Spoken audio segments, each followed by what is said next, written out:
Muqaddimah. Bismillahirrahmanirrahim. Assalamualaikum warahmatullahi wabarakatuh. Innal hamdalillah nahmaduhu wa nasta'inuhu wa nastaghfiruh wa na'udzu billahi min syururi anfusina wa min sayyiati a'malina. May yahdihillahu fala hadiyalah wa may yudlil fala hadiyalah. Asyhadu an la ilaha illallah wa asyhadu anna Muhammadan abduhu wa rasuluh. Allahumma salli wa sallim ala sayyidina Muhammad wa ala alihi wa ashabihi wa man tabi'ahum bi ihsani ila yaumiddin. Pertama dan terutama sekali, marilah kita sampaikan puja dan puji syukur pada Allah Subhanahu wa taala, yang mana dengan rahmat dan karunia-Nya lah sehingga pada hari ini Allah masih memberikan kepada kita nikmat kesehatan dan nikmat kesempatan. Selanjutnya selawat beriring salam tidak lupa pula kita sampaikan kepada qudwah kita, yakni Nabi Muhammad SAW, yang sama-sama kita hormati dosen pengampu Ibu Dr. Ulfa dan Ibu Dr. Hasnah. Dan selanjutnya teman-teman seperjuangan di program S2 ini. Baik, untuk tidak memperpanjang mukadimah, kita buka tadi dari melafazkan ayat suci Al-Quran dan dibuka dengan basmalah. Bismillahirrahmanirrahim. Jadi izinkan kami untuk menyampaikan makalah kami di kelompok 3 yang berjudul faktor-faktor yang mempengaruhi proses dan hasil belajar. Next. Pendahuluan. Belajar merupakan kebutuhan dasar manusia untuk berkembang secara intelektual, sosial, dan spiritual serta meningkatkan kualitas hidup. Dalam Undang-Undang Nomor 20 Tahun 2003 tentang Sistem Pendidikan Nasional dan Permendikbud Nomor 103 Tahun 2014 tentang pembelajaran dipahami sebagai proses interaksi antara peserta didik, pendidik, dan sumber belajar dalam suatu lingkungan belajar, yang tujuannya adalah menghasilkan perubahan pengetahuan, sikap, dan keterampilan. Pendidikan sendiri diarahkan untuk mengembangkan potensi peserta didik secara utuh, mencakup aspek intelektual, moral, dan sosial. Oleh karena itu, keberhasilan belajar tidak terlepas dari berbagai faktor yang mempengaruhi faktor dan hasil belajar, baik yang berasal dari dalam diri peserta didik maupun dari lingkungan pembelajaran. Dari pembahasan, yang pertama, tinjauan dari segi raw input, proses instrumental, input, output, dan outcome. Kemudian yang kedua, faktor yang mempengaruhi hasil belajar. 3, multiple inteligensi dan implikasinya dalam proses pembelajaran. Yang keempat, pandangan Islam tentang faktor yang mempengaruhi belajar dan hasilnya. Next. Faktor-faktor yang mempengaruhi proses dan hasil belajar. 1. Tinjauan dari segi raw input, proses instrumental input, output, and outcome. Raw input adalah bisa kita lihat di situ ada siswa, fisik, kemudian psikologis, dan intelektual. Artinya kondisi awal peserta didik sebelum belajar meliputi kemampuan dasar, kecerdasan, minat, motivasi, sikap, serta kondisi fisik dan psikologis yang mempengaruhi kesiapan belajar. Kemudian yang kedua, proses. Proses adalah kegiatan inti pembelajaran berupa interaksi guru dan siswa dalam mentransfer pengetahuan, sikap, dan keterampilan melalui metode dan strategi yang efektif. Berikutnya, instrumental input. Di situ ada guru, kurikulum, metode, dan sarana, yaitu segala perangkat pendukung pembelajaran seperti guru, kurikulum, metode, media, serta sarana dan prasarana yang menentukan kelancaran proses belajar. Kemudian yang berikutnya, output, hasil langsung dari proses pembelajaran berupa prestasi belajar, penguasaan materi, keterampilan, dan perubahan sikap jangka pendek. Selanjutnya, outcome, dampak jangka panjang pembelajaran, yaitu kemampuan menerapkan ilmu dalam kehidupan nyata, pembentukan karakter, dan keberhasilan di masa depan. Next. Yang kedua, faktor yang mempengaruhi hasil belajar. Di sini ada bagannya ya, faktor yang mempengaruhi hasil belajar ada faktor luar dan faktor dalam. Faktor luar itu ada lingkungan, instrumental, kemudian faktor dalam fisiologi dan psikologi. Gambar tersebut menjelaskan bahwa faktor yang mempengaruhi hasil belajar secara umum terbagi menjadi dua kelompok besar, yaitu faktor luar atau eksternal dan faktor dalam internal. Kemudian faktor ini saling berinteraksi dalam menentukan keberhasilan proses dan hasil belajar peserta didik. Oleh karena itu, diperlukan keseimbangan antara kondisi pribadi peserta didik dan dukungan lingkungan yang memadai agar tujuan pembelajaran dapat tercapai secara optimal. Untuk pembahasan nomor 3 akan disampaikan oleh Bapak Muhammad Taufik. Pada Bapak Muhammad Taufik dipersilakan.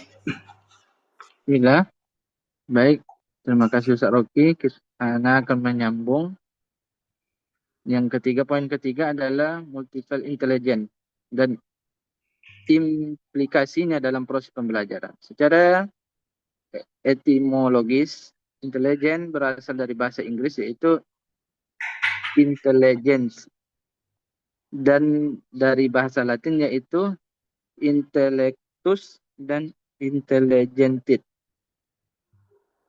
Intelijensi berasal dari kata intelligence yang berarti menghubungkan atau menyatukan satu sama lain. Multiple intelligence adalah konsep yang menyatakan bahwa kecerdasan manusia tidak tunggal, melainkan terdiri dari berbagai jenis kemampuan yang dimiliki setiap individu secara berbeda-beda, seperti kecerdasan logika, bahasa sosial, dan keterampilan lainnya, yang dapat dikembangkan melalui pendidikan dan pengalaman, serta digunakan untuk memecahkan masalah dan beradaptasi dalam kehidupan. Implikasi multiple intelligence dalam proses pembelajaran. Dalam pembelajaran yang tidak hanya berfokus pada IQ, tetapi menghargai beragam potensi peserta didik, sehingga guru perlu menerapkan strategi yang variatif, kreatif, dan kontekstual, menciptakan suasana belajar yang menyenangkan serta mengembangkan kemampuan sesuai minat dan keunikan tiap-tiap individu. Selanjutnya, pandangan Islam tentang faktor yang mempengaruhi belajar dan hasilnya. Dalam perspektif Islam, proses dan hasil belajar ditentukan oleh sinergi faktor internal dan eksternal yang mencakup aspek jasmani, akal rohani yang diarahkan oleh niat serta nilai keimanan, sehingga menghasilkan capaian pendidikan yang holistik, yakni keseimbangan antara kecerdasan intelektual, kekuatan moral, spiritual, dan keberhasilan duniawi dan ukhrawi. Kesimpulannya, secara keseluruhan, proses dan hasil belajar merupakan suatu sistem yang dipengaruhi oleh keterpaduan antara raw input, instrumental input, proses output, dan outcome, serta interaksi antara faktor internal dan eksternal peserta didik. Keberhasilan belajar tidak hanya ditentukan oleh kemampuan intelektual, tetapi juga oleh keberagaman potensi multiple intelligence yang perlu dikembangkan secara holistik. Dalam perspektif Islam, keberhasilan tersebut semakin sempurna apabila didukung keseimbangan aspek jasmani, akal, dan rohani yang dilandasi niat yang baik, sehingga pembelajaran tidak hanya bermanfaat di dunia, tetapi juga di akhirat. Sekian, terima kasih. Mari berdiskusi. Kembali ke Ustaz Rocky. Baik, terima kasih kepada Ustaz Muhammad Taufik yang telah panjang lebar memaparkan dari materi kita di kelompok 3 ini. Baik, kami kembalikan pada moderatornya siapa ini? Bu Fitri Wulandari. Oh ya. moderatornya Pak Rocky sendiri dari tadi. Ya, soalnya tadi Kelompok lanjut aja. 5. Kelompok 5 berarti Kelompok 5. Iya, kelompok kelompok 4. Kelompok 4 bukan ya? ya. Kelompok 4 berarti siapa kelompok 4? Abdal. Ustaz Afdal. Serius? Kelompok 4 tuh Rita, Yoga, Abdal. Oh ya. Burita. Yuk, silakan. Bu Rita bisa jadi moderator kelompok 4. Maaf Bu Syifa, jaringannya dari tadi nggak apa, makanya terlambat masuk. Oh gitu. Nanti tolong bantu dulu, nanti malah hilang sinyalnya, nanti terganggu pula diskusi kita kan. Ya, oke. Pak Yoga bisa Pak Yoga? Nah, yaudah saya sajalah. Baik, terima kasih atas pemaparannya dari tim makalah kelompok 3. Lanjut kepada sesi kritik saran. Boleh mengkritiki makalah, silakan masukannya. Ayo Bapak Ibu, silakan buka makalah kelompok 3.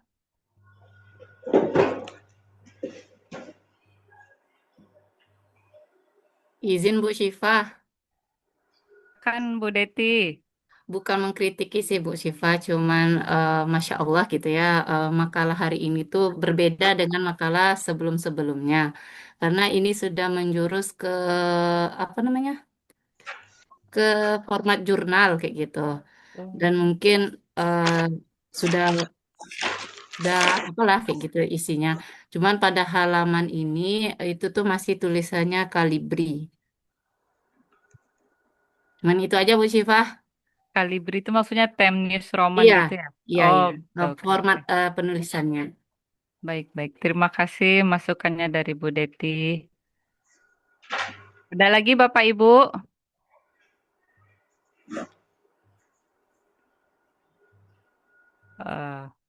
Baik, boleh dikembalikan kepada pemakalah mau menanggapi atau dicukupkan? Silakan pemakalah Pak Taufik dan Pak Rocky. Nah, silakan Pak Taufik. Lanjut. Ya, terima kasih kepada Ustazah Deti. Insyaallah kedepannya akan diperhatikan lagi tentang bagaimana font daripada penulisan, pakai Kalibrika atau pakai Times New Roman. Itu saja, terima kasih atas saran kepada kelompok kami. Ustaz Rocky, silakan. Ya, sudah cukup ya, cukup. Cukup Oke. moderator. Mari kita langsung pada sesi diskusi. Silakan Bapak Ibu yang ingin bertanya. Kita buka 2 atau 3 ya. 2 pertanyaan. Karena ada 2 orang, kita cukupkan 2. Oke, ada 2. Alhamdulillah. Kepada Pak Afdal dipersilakan. Oke, terima kasih moderator. Assalamualaikum warahmatullahi wabarakatuh. Waalaikumsalam warahmatullahi wabarakatuh. Alhamdulillahirrabbilalamin. Segala puji hanya bagi Allah Subhanahu wa taala. Terima kasih untuk moderator dan terima kasih juga untuk pemakalah yang telah menjelaskan dan menjabarkan makalahnya pada pagi hari ini. Jadi saya mau bertanya, kemarin sore ada seorang anak yang diantarkan oleh tantenya untuk mendaftar di rumah tahfiz. Tetapi anak ini dia sudah besar, sudah umur hampir 6 tahun, tapi dia tak bisa berbicara gitu. Nah, ada dia bisa berbicara beberapa kata dan tapi masih tidak jelas entah apa yang dia katakan. Lalu ketika ditanya sama tantenya, orang tuanya mana? Ternyata orang tuanya di rantau, sibuk menggaleh gitu. Dan ditanya apakah anaknya ada gejala autis kah apakah anaknya pernah terbentur pas kecil kah segala macam. Nak do anaknya lagi dirawat dengan baik gitu. Lalu mengkomode koko ternyata karena kurang interaksi saja dengan orang tua. Nah, berhubung tadi pemakalah mengatakan pendidikan itu adalah interaksi ya. Nah, jadi apa tindakan dan bagaimana cara kita untuk memberikan pendidikan terbaik khusus dalam ruang lingkup rumah tahfiz terhadap anak seperti ini gitu. Karena ini juga tantangan baru bagi kami di rumah tahfiz. Mudah-mudahan di sini kita mendapatkan solusinya. Terima kasih.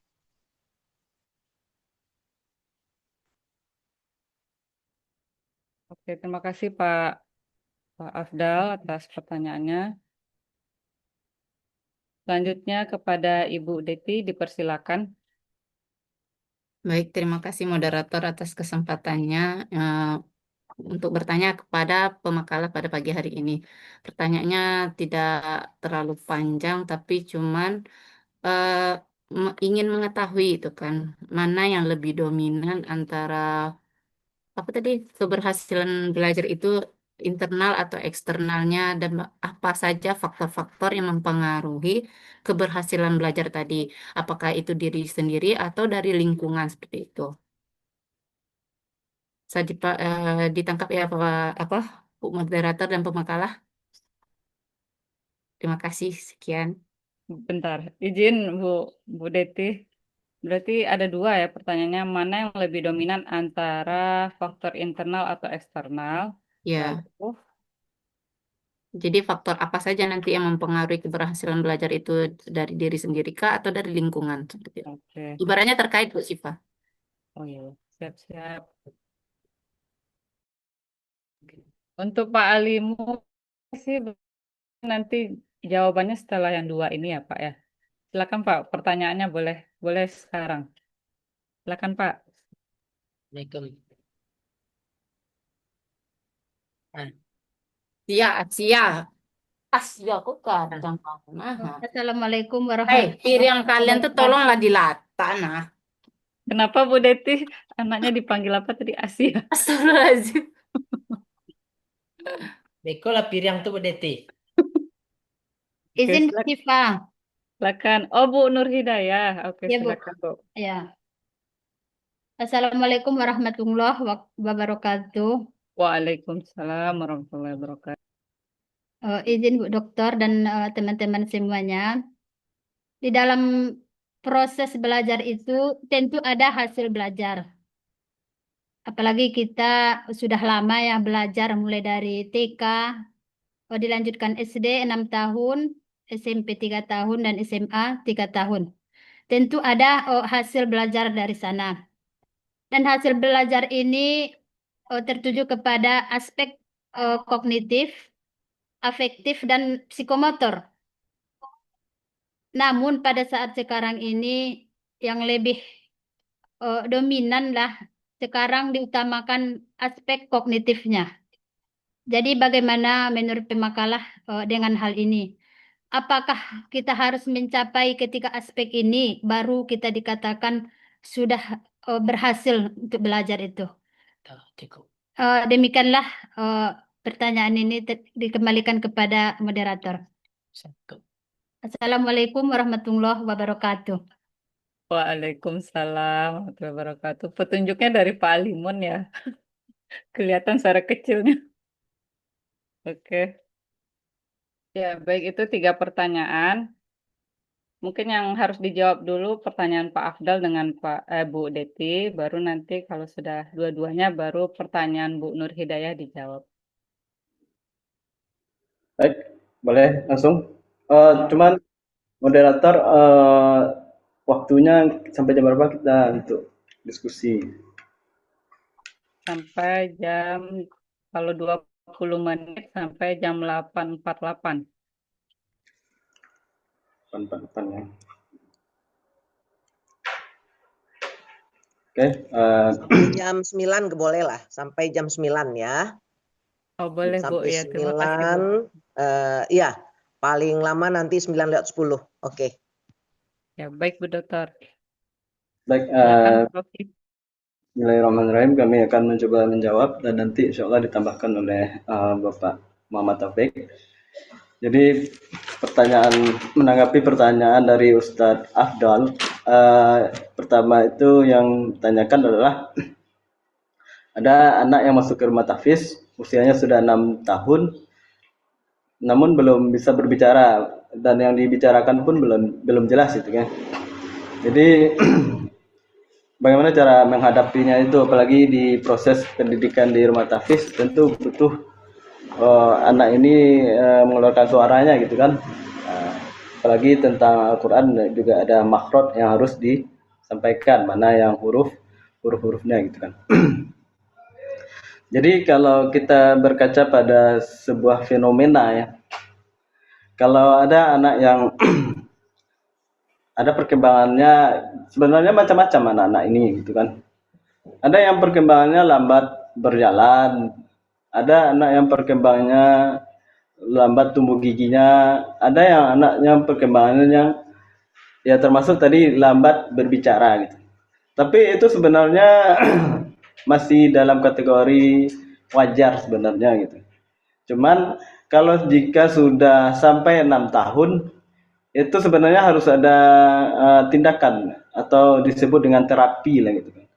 Jadi ada dari pihak orang tua seharusnya itu ada terapi-terapi yang dikembangkan atau bisa melalui ahli lah ya, apakah psikiater atau dokter atau yang lain sebagainya gitu kan, agar anak ini bisa mempercepat proses bisa berbicaranya gitu kan.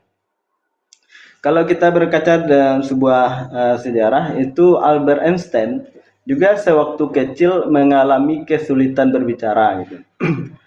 Jadi bahkan Albert Einstein ini jadi bulan-bulanan gitu kan, jadi bahan tertawaan. Nah, apa yang dikecilnya itu enggak mengerti orang gitu kan. Nah, ketika umur usia masih balita ya, masih 4 tahun atau 5 tahun gitu. Jadi bisa dikatakan tolol lah, atau bisa dikatakan oleh teman-temannya anak agak sedikit terbelakang waktu itu gitu. Dan ternyata ketika sudah besar dia adalah orang yang ahli dan dikenal sebagai ilmuwan dunia kan. Nah, jadi kita tidak bisa juga meremehkan kalau ada anak yang memang perkembangannya ada lambat bicara gitu. Tapi beliau dia menyadari akan kelemahannya dan dia belajar mandiri untuk bisa lancar berbicara, bahkan apapun yang dia ingin lakukan untuk berbicara gitu. Sehingga teman-temannya menertawakan dia. Pokoknya dia berbicara saja, bahkan berteriak kayak orang tidak jelas lah, berbicara sendiri-sendiri gitu untuk melatih pembicaraannya gitu. Terus terkait dengan bagaimana kita menghadapi anak yang seperti ini, tentu bersabar ya. Yang pertama, anak yang tidak pandai berbicara itu tentu bersabar menghadapi keterlambatannya untuk berbicara itu. Mungkin kita bisa lebih kreatif, kira-kira apa metode yang bisa kita terapkan untuk bisa dia tahfiznya itu mengena ya. Cuman kalau sekiranya itu memang mengganggu memang parah gitu kan, ya dibilang saja kalau sekiranya memang tidak bisa, diterapi dulu Bu gitu, agar dia bisa berbicara. Karena untuk terapi bukan kepandaian dari kita gitu kan, dari pendidik Al-Quran gitu kan gitu. Mungkin itu boleh ditambahkan oleh Ustadz Taufik. Baik. Terima kasih Ustaz Rocky. Yang pertama ini adalah tentang anak kebutuhan khusus. Ini kan kalau di pendidikan formal mungkin kan itu kan di Permendikbudnya kan ada tuh nomor 70 tahun 2009 kan. Yang pertama kalau ini kan masalahnya pendidikannya non formal gitu kan. Jadi kalau kita gambarkan formal itu kan nanti ada guru pendamping gitu. Guru pendamping. tapi ada guru pendampingnya. Nah, gurunya dikasih pelatihan terlebih dahulu tentang bagaimana mendampingi anak-anak yang berkebutuhan khusus gitu. Nah, ini kan masalahnya pendidikannya non formal gitu. Nah, jadi bagaimana caranya? Salah satunya kalau menurut Ana sih dari materi yang kita bahas hari ini, yang pertama multiple intelligence-nya itu penting. Jadi semua potensinya itu harus kita gali terlebih dahulu. Ini pengalaman Ana karena ada santri yang buta dan juga dia ndak sama lah, dia itu bicaranya kurang bagus gitu. Ya, bukan kurang bagus, enggak seperti anak-anak yang normal lah gitu. Umurnya 21. Jadi dia setiap subuh tuh beliau setoran. Kalau kita tengok potensi daripada penglihatannya tidak bisa, tapi dia punya potensi itu daripada ingatan. Nah, ini maka ingatan saja kita kembangkan, jangan daripada segi makhrajnya gitu. Contoh gini, dia di ndak bisa gitu. Memanglah dari awalnya itu kurang bisa, kurang bagus, jangan kita standarkan dengan yang normal gitu. Nah, jadi potensinya itu di akal, maka saya itu setiap subuh itu satu ayat itu kita baca itu 2 kali, lalu baca yang ketiga dia hafal gitu dalam satu ayat. Jadi menurut Ana sih multiple intelligence ini perlu kita terapkan juga gitu. Selanjutnya, kalau andaikan tidak bisa gitu kan, kita cari lagi bagaimana apa namanya tuh daripada potensi dia yang bisa kita unggulkan, yang ini jangan kita standarkan dengan yang biasa karena dia tuh anak-anak istimewa yang Allah berikan kepada kita sebagai guru gitu. Maka yang kita terapkan yaitu multiple intelligence. Itu saja dari anak. Kembali ke moderator. Tahu Ustaz Rocky ada mau ditambahkan? Sudah cukup, dikembalikan kepada penanya. Oke, bentar. Terima kasih atas jawabannya dari pemakalah. Dari Bapak Ibu ada yang ingin sharing atau menambahkan? Ya boleh nak. Izin saya ingin menambahkan. Saya pribadi ada keponakan kondisinya sama kayak gitu. Dia umur 5 tahun nggak bisa ngomong, nggak bisa mau apa sesuatu tuh dia tantrum langsung kayak gitu, nggak ada ngeluarin kata-kata. Jadi dari kami, maksudnya dari saya lihatnya ini kayaknya harusnya diterapi deh Kak. Dia udah masuk TK tapi nggak ada ini.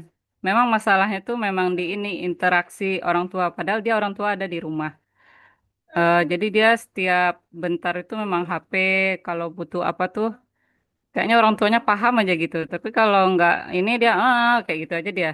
Jadi semenjak TK tuh keluarga menyarankan kayaknya ini harus diterapi deh gitu. Karena dari dari pihak keluarga nggak bisa membantu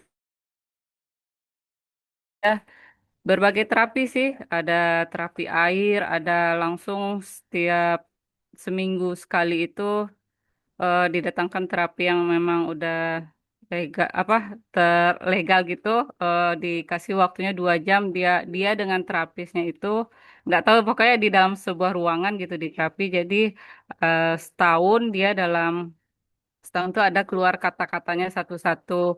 Tapi memang dari pihak terapinya tuh minta mohon kerjasamanya ya Bu ya. Saya membantu di bagian sini, Ibu di rumah juga membantu. Jangan dibiarkan dia tidak diajak bicara, minimal tanya kabar atau apa gitu. Tapi kalau dari segi usaha Afdal, jatuhnya kan pihak yang luar ya, apalagi bukan di bagian psikologinya, bagian terapinya. Kalau bisa memang setuju dengan Pak Rocky, kalau bisa memang diterapi dulu, dilatih dulu berbicaranya, baru mulai menghafal. Terus setuju juga dengan Pak Taufik, levelnya mungkin nggak selevel yang normal untuk menghafal, tapi lebih di apa ya di level yang mungkin agak biasa-biasa aja, nggak mengejar target kayak gitu sih. Itu dari saya sih. Alhamdulillah sekarang dia umurnya udah 8 tahun, udah kelas kelas 2. Udah mulai inilah gitu. Oke, itu dari saya. Mungkin dari Bapak Ibu ada yang mau sharing atau berbagi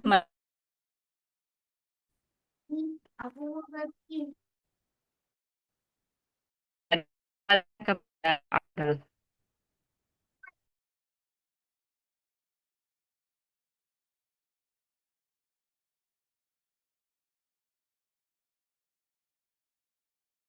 Silakan Pak Afdal.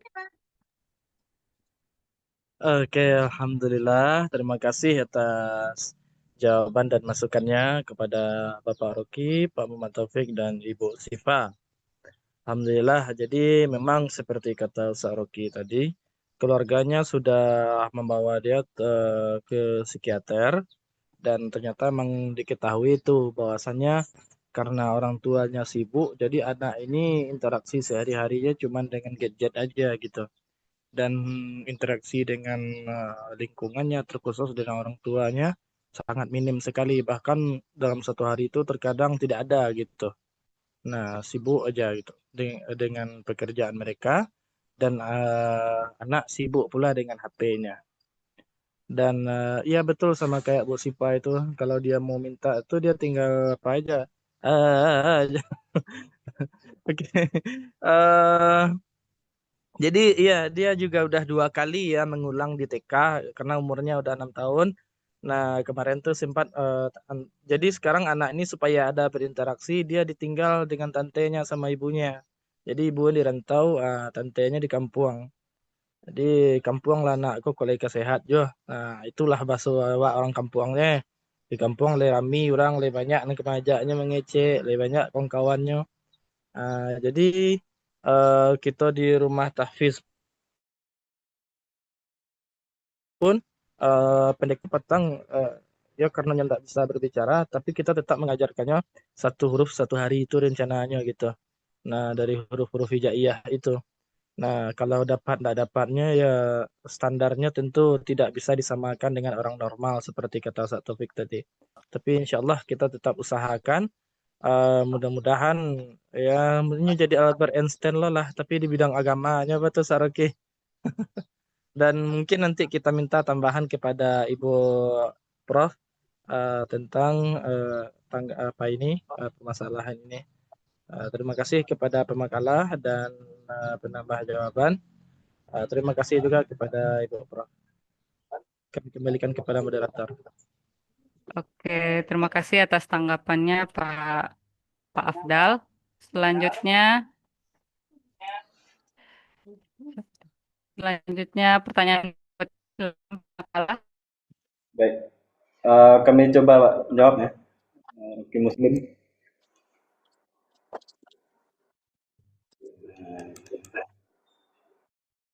Halo moderator. Ya, silakan pemakalah. Baik,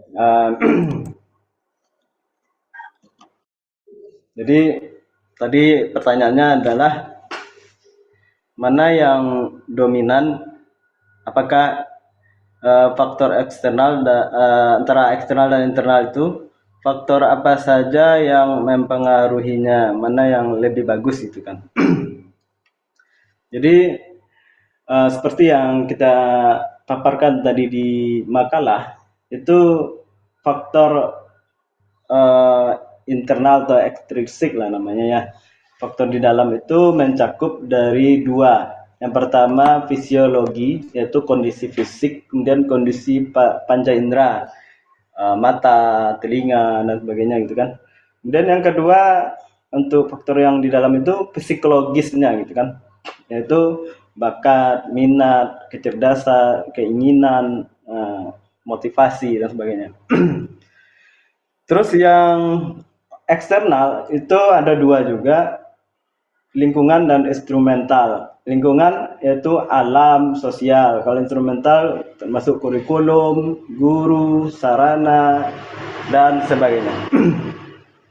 Sebenarnya kedua faktor ini adalah faktor yang saling berkaitan gitu kan. Karena memang faktor internal itu merupakan sesuatu yang ada di dalam dirinya gitu kan. Jadi motivasi yang ada dalam seorang pendidik itu, jika dia memiliki keinginan yang kuat ya untuk belajar, maka dia tidak akan perlu lagi disuruh atau diingat-ingatkan gitu kan. Sehingga bahkan ketika faktor yang di dalamnya atau internal itu bagus ya, apakah motivasinya, minatnya, itu akan melahirkan orang-orang yang nantinya setelah besar itu bisa jadi salah satunya jadi ilmuwan atau orang yang apa ya, suka, misalnya dia, contoh ya, kalau kita lihat lagi ini sejarah orang-orang ilmuwan ya, seperti Thomas Alva Edison. Itu dia tertarik dari kecil itu melakukan eksperimen ya, yang memang kalau secara sejarah awalnya dia disekolahkan, tetapi tidak cocok dengan lingkungannya di situ gitu kan. Bahkan pihak sekolah pun juga menganggap Thomas Alva Edison ini termasuk anak yang kekurangan gitu. Tetapi orang tuanya tidak terima, lalu dia lakukanlah pendidikan di rumah, terus dibalikan bacaan buku-buku yang bagus tentang ilmu pengetahuan. Ternyata Thomas Alva Edison ini orang yang unik ya, dia suka bereksperimen gitu kan. Bahkan semasa kecilnya dia ingin mempelajari ya, menemukan kenapa telur ayam itu bisa menetas. Lalu pernah hal yang konyol yang dia lakukan itu waktu kecil, melakukan praktek menetaskan telur ayam. Dia mengarami telur ayam itu selama 3 hari gitu kan. Lalu setelah dia praktekkan itu tidak berhasil gitu kan. Lalu dia amati lagi ayam gitu kan. Akhirnya dia menemukan kesimpulan ternyata ayam itu mempunyai kehangatan dan bulu yang tebal. Di situ dia belajar gitu. Kemudian contoh lagi, dia juga bereksperimen di usia 12 tahun, mencoba menggunakan gigi dan telinga untuk membuat perekam suara, sehingga orang tuanya takut nanti pendengarannya pecah nanti kan. Lalu dengan eksperimen itu melahirkan karya yang luar biasa ya, yaitu tentang membuat alat yang bisa menyimpan suara ya. Itu. Jadi banyak yang harus itu motivasi di dalam. Jadi orang yang memiliki motivasi di dalam itu akan terus bereksperimen, mencoba, meneliti ya, bahkan hal-hal yang di luar dugaan lah ya. Contohnya Leonardo da Vinci, saking inginnya memperoleh gambaran jelas tentang struktur tubuh manusia ya, dia awalnya seorang seniman ya, tapi dia penasaran dengan anatomi tubuh manusia. Bahkan diam-diam dia curi mayat, terus dia bongkar isi mayat, baru dia bisa menggambarkan bagaimana anatomi tubuh manusia. Pada waktu itu belum diketahui seperti apa bentuk tubuh manusia. Itu motivasi dari dalam. Kalau sementara motivasi dari luar itu contoh tadi kayak lingkungan ya, contoh penghargaan, pengakuan ya, itu sebenarnya juga dibutuhkan gitu. Dan itu saling berkaitan. Itu saja dulu dibantu oleh Ustadz Muhammad Taufik. Pada Ustadz Muhammad Taufik dipersilakan. Baik, terima kasih Ustaz Rofi. Ana setuju dengan Ustaz Rofi. Yang dominan itu sebenarnya kalau menurut Ana sih tidak ada gitu. Ya, kenapa? Internal saja yang bagus, eksternal juga tidak bagus. Contohnya gini, gurunya tidak bagus dari eksternalnya. Internalnya bagus gitu. Tapi eksternalnya tidak bagus juga, tidak bisa dia. Contoh, kalau kita tengok contohnya, Imam Syafi'i itu luar biasa dia. Selain Imam Syafi'i itu eksternalnya luar biasa. Yang pertama, kalau masalah Al-Quran, beliau belajar dengan kawan ibunya. Terus belajar hadis dengan Imam Malik. Orang yang dari eksternal dirinya itu guru yang luar biasa sekali. Terus dengan Imam Syaibani gitu. Juga begitu juga sebaliknya. Kalau eksternalnya bagus, tapi internalnya tidak bagus juga tidak bisa gitu. Bagaimanapun gurunya, tapi anaknya tidak tidak mau gitu juga tidak bisa jalan dia seperti ini. Makanya kalau dominan tidak dominannya sama saja. Dia tuh saling menyatu gitu antara eksternal dan internal di dalam pendidikan itu gitu. Jadi kalau kita contoh internalnya tidak bagus, contohnya Najah gitu. Najah hafiz Quran itu kan dari internal fisiknya itu tidak bagus. Fisiknya gitu, tapi niatnya bagus kan, internal niatnya gitu. Tapi fisiknya tidak bagus, ada kekurangan di situ. Tapi dari segi eksternalnya, entah gurunya, entah orang tuanya, entah apanya, dia melakukan pendampingan yang sangat luar biasa sekali. Maka itu jadi dia. Maka kalau dominannya tidak ada, kedua-duanya ini adalah unsur yang harus kita jalani gitu kan, kita lakukan supaya supaya pendidikan itu bisa berhasil. Contoh juga kalau misalnya eksternal gitu, internal juga seperti ini. Misalnya dari fasilitas sekolah itu, dari guru sekolah itu tidak memungkinkan. Tapi anak ada inisiatif untuk mengaji di luar gitu, seperti ke rumah tahfiz Ustadz Abdal gitu kan, dan lain sebagainya. Itu internal yang bagus tuh gitu, dan dia inisiatif gitu untuk mengaji di pendidikan luar sekolah gitu kan. Itu juga berhasil gitu. Begitu juga yang sebaliknya, eksternalnya bagus, tapi internalnya tidak bagus juga tidak berhasil. Itu sih dari anak. Jadi tidak bisa didominankan. Kedua-dua itu saling mensupport dan saling menyokong untuk keberhasilan daripada pendidikan. Itu saja dari anak. Baik, kalau masih juga ingin banding-bandingkan ya, mungkin satu langkah sedikit lah untuk internal motivasi di dalam gitu kan. Kalau ingin juga banding-bandingkan, tapi enggak jauh ya perbedaannya. Dikembalikan kepada moderator. Oke, terima kasih atas penjelasannya oleh pemakalah. Dari Bapak Ibu ada yang ingin menambahkan? Enggak bau. Ya, taruh saja ya. Taruh saja. Ada yang mau menambahkan atau mau sharing? Tidak ada, kita cukupkan ya. Oh, ada. Sipa, Ada. Oke, silakan Bu Kak Rita, Bu Rita. saya berkomentar sedikit mengenai jawaban yang diberikan oleh pemakalah. Maksudnya yang dituju di sini hasil belajar yang di mana ini, Bu moderator? Yang disampaikan oleh pemakalah itu kan, apakah dalam pendidikan formal, non formal, atau di bagian mana gitu kan, biar jelas gitu. Atau dalam pendidikan rumah tangga gitu kan, informal. Karena hasil belajar itu kalau dalam formal kan ada 3 itu kan, kognitif, afektif, psikomotor gitu ya. Jadi kalau hasil belajar dalam Islam kan tidak hanya itu kan, sampai mati baru ada hasil belajarnya, nanti itulah hadiahnya, nanti ada surga dan neraka kan begitu tuh. Jadi mungkin pemakalah lebih menjelaskan hasil belajar yang gimana ini gitu, atau hasil belajar dalam pelajaran seperti yang dilakukan di sekolah-sekolah kah, atau di bagian mana gitu kan, karena pendidikan Islam itu kan tidak hanya keberhasilan di situ kan begitu. Mungkin itu aja tanggapannya Bu Sita dari kepada. Silakan pemakalah. Ya, harapannya sebelajarnya ya menyentuh ketiga-tiganya ya. Jadi ada efektif, psikomotorik, dan apa lagi tadi? 3 tadi. Efektif, psikomotorik, dan kognitif. Ya, harapannya ketiga-tiganya gitu.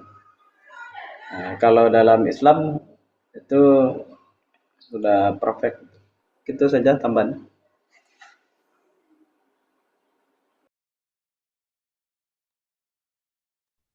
Baik, Ana Ya, ingin menambahkan yang namanya pendidikan itu kan yang 3 tadi kan berupa teori saja gitu kan, teori gitu kan. Oh, hasil pendidikan. Ya sama saja dari dulu sampai sekarang pendidikan itu dia outputnya jangka pendeknya apa, outcome-nya jangka panjangnya apa itu pasti itu gitu. Gitu kan semuanya gitu. Jadi tambah lagi nantinya kalau jangka pendeknya mungkin dari segi nilai, kalau dari jangka panjangnya mungkin dari segi mental dia, inisiatif dia, istiqomah dia dalam belajar gitu. Nah, itu jangka panjangnya gitu kan. Baik di sekolah informal, non formal dan sekolah formal gitu, semuanya gitu kan. Ujungannya adalah pengamalan kan. Pengamalan itu kan juga dia outcome dia kan jangka panjang, bukan jangka pendek. Mungkin itu semua baik itu di sekolah, di rumah dan di tempat ngaji dan lain sebagainya pasti tujuannya itu jangka panjang gitu, outcome gitu. Nah, itu dari Ana sih. oke. Itu cukup ya Kak Rita. Ya, iya. Saya Berarti kembali. begini ya Pak Pemakalah. Eh, Apapun hasil belajarnya, baik itu dalam bidang formal, informal, dan apa satu lagi ya, formal, itu faktor internal atau faktor intrinsik dan eksternal itu selalu mempengaruhi dalam setiap detik kehidupan kita gitu ya. Nah ya, kalau sudah dapat saya simpulkan itu Bu Syifa. Terima kasih Pemakalah. Kembali kepada Ibu Moderator, Bu Syifa. Oke. Oke, pertanyaan kedua ini saya kembalikan kepada penanya. Bagaimana Bu Deti? Baik, terima kasih atas jawabannya. Tadi setuju juga dengan pernyataan dari Bu Rita tadi kan, mana yang apa di tempat mananya kayak gitu yang diukur dari penjelasan pemakalah tadi. Terus kalau dari penjelasan pemakalah, ibaratnya itu saling berkaitan seperti itu.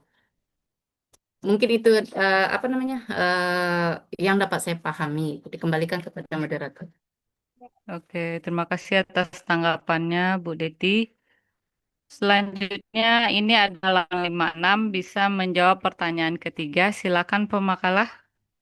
Baik, Pak Taufik, silakan dulu dimulai. Apa susah? Pertanyaannya itu apakah bidang kognitif saja yang menjadi tolak ukur hasil belajar? Padahal di dalam pembelajaran itu ada kognitif, aspek apa? Psikomotorik, afektif. Nah ya, bagaimana pendapat dari Pemakalah? Baik, Ana apa tanggapi? Mungkin gitu ya. Ini mungkin nih, wallahu alam ya. Mungkin dari kita gitu kan kenapa kita ini cuman kognitif saja. Mungkin itu dia hasil belajarnya itu jangka pendek gitu, outputnya gitu. Kalau mungkin kayak apa tadi? Kayak motorik dan lain sebagainya itu gitu kan. Nah, Kognitif, afektif, Psikomotor. itu jangka Psikomotor. panjangnya gitu. Nah, jangka panjangnya. Soalnya kalau anak gini ya, qulna bitu minha jami'an fa imma ya'tiyannakum minni hudan faman tabi'a hudaya fala khaufun 'alaihim wa lahum yahzanun. Keluar daripada surga saja. Ini analogikan ya. Keluar dari surga saja Allah tak menyudahi orang itu untuk ta'abbud gitu. Adam tuh. Tambah lagi kita misalnya selesai belajar kita sudahi bahwa anak itu berhasil tidak berhasil kita simpulkan gitu kan. Jadi padahal itu proses selagi hidup kan proses gitu kan. Jadi kalau dari anak gitu paman tabi'al huda ya fala khaufun 'alaihim wa lahum yahzanun. Jadi kalau kognitifnya jangka pendek yang dua itu jangka panjang gitu. Kalau jangka panjang ini jangan disimpulkan sebelum mati gitu. Kalau anak sih sampai situ. Nah, gitu. Itu boleh tambahkan Ustaz Rocky. Baik, tadi kan pertanyaannya proses belajar ada hasil belajar. Lalu dari segi belajar itu ada afektif, psikomotorik, dan kognitif. Apakah harus mencapai ketiga aspek itu kan gitu kan pertanyaannya. Jadi kita dudukkan dulu. Afektif. Afektif itu sikap dan nilai ya, atau bisa dikatakan dengan akhlak. Dan kalau kognitif itu pengetahuan dan pemikiran, itu berhubungan dengan IQ dan otak ya, berhubungan dengan otak. Kemudian psikomotorik, keterampilan fisik. Nah, contoh kalau ada anak-anak yang dari usia 4 tahun dia udah mulai menggambar bentuk, nah, itu berarti psikomotornya sudah mulai berkembang, sudah seharusnya gitu kan. Terus kalau untuk orang dewasa ya ahli atau suka di bidang olahraga sebagainya gitu. Lalu yang jadi pertanyaan tadi, apakah dari segi apa namanya apakah hanya dari segi kognitif saja? Nah, sementara afektif psikomotoriknya gimana gitu kan? Nah, sebenarnya dalam Islam itu harus menyeimbangkan ketiganya gitu. Jadi Islam itu kan ada 3 komponen ya yang dalam manusia itu. Yang pertama ada jasad, yang kedua ada rohani, yang ketiga ada fikriyah. Jadi makanan dasar itu olahraga, riyadhah dan sebagainya. Makanya Muslim yang kuat itu lebih dicintai oleh Allah gitu kan. Yang kedua roh. Roh. Roh itu cara misinya, misi hati itu ya dengan agama, pengetahuan agama, kecintaan kepada Allah Subhanahu wa taala. Kemudian yang ketiga fikriyah. Kalau disebutnya bahasa pendidikannya kognitif, ilmu. Nah, makanan dari manusia yang ketiga itu ada ilmu. Orang yang berilmu itu akan ditinggikan oleh Allah eh, melebihi lebih dari orang yang lain gitu kan. Nah, jadi sebenarnya Barat yang kurangnya itu agama. Kalau dari segi yang lainnya, apalagi segi kognitifnya, itu sangat luar biasa. Mereka menghasilkan penemuan-penemuan. Mereka bisa bahkan bisa pergi ke planet gitu kan, ke bulan dan sebagainya. Itu kognitifnya dia kembang dari segi agama, dari segi ketakwaannya kepada Allah Subhanahu wa taala. Kalau sekiranya dia orang barat itu beriman, maka dia akan lebih menguasai dunia gitu. Kayak gitu. Itu saja. Tapi kenapa kita misalnya umat Islam sekarang mengalami kemunduran karena kita tidak ada ketiga-tiganya gitu. Gitu ya. Kita kembalikan pada moderator. Oke, terima kasih atas pemaparannya dari pemakalah. Dari Bapak Ibu ada yang ingin menambahkan atau mau sharing? Tidak ada. Kalau tidak ada, saya kembalikan kepada penanya. Kepada Bu Nur Hidayah, dipersilakan. Oke, terima kasih kepada moderator dan pemakalah yang telah menjawab pertanyaan dari Ana. Memang hasil belajar itu harus mencakup ketiga aspek tersebut, yaitu aspek kognitif, afektif, dan psikomotor.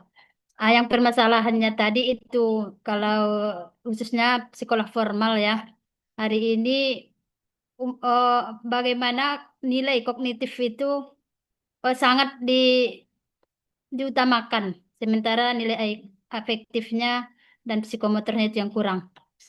Mungkin kalau nggak ada lagi yang menanggapi, mungkin Ibu Dokter nanti yang bisa menambahkan dari jawaban dari pemakalah.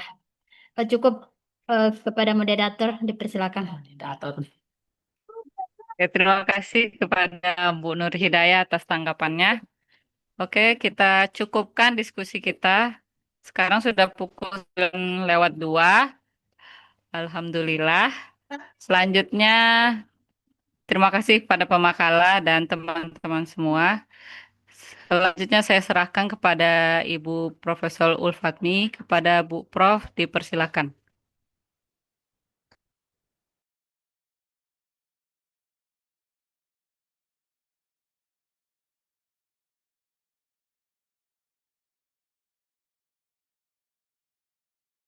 Mohon maaf Bu, suaranya belum keluar.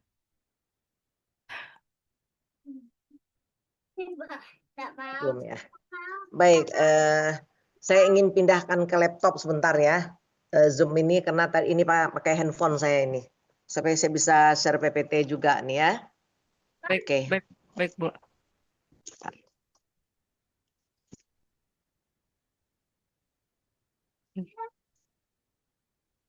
Udah makan Bapak Ibu?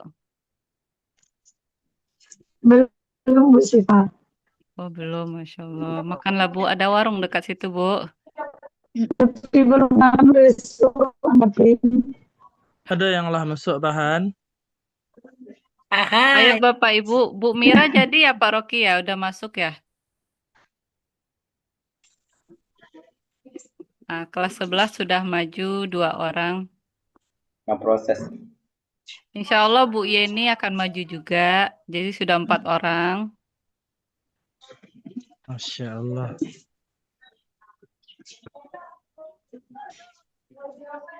Makan Bu Bu Fitri Sipa, yuk. kalau presentasi seminar itu laptop awak ya? Iya benar, laptop kita sendiri. Kalau nggak bisa Mau terhubung pinjam ke Pak? pos dah. Ya Harus dihubungi. laptop kita gitu ah. Oh ya dah. Ana minjam itu laptop Bu Sifa.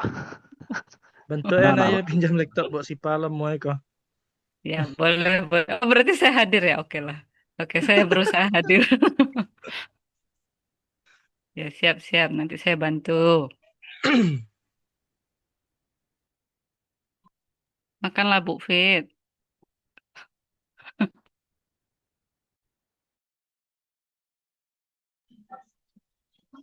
Kan awal nanti sama Pak Prof Edi. Ya makan dulu ya Bu, sebelum ketemu Pak Prof Edi. Nanti sakit mah pula.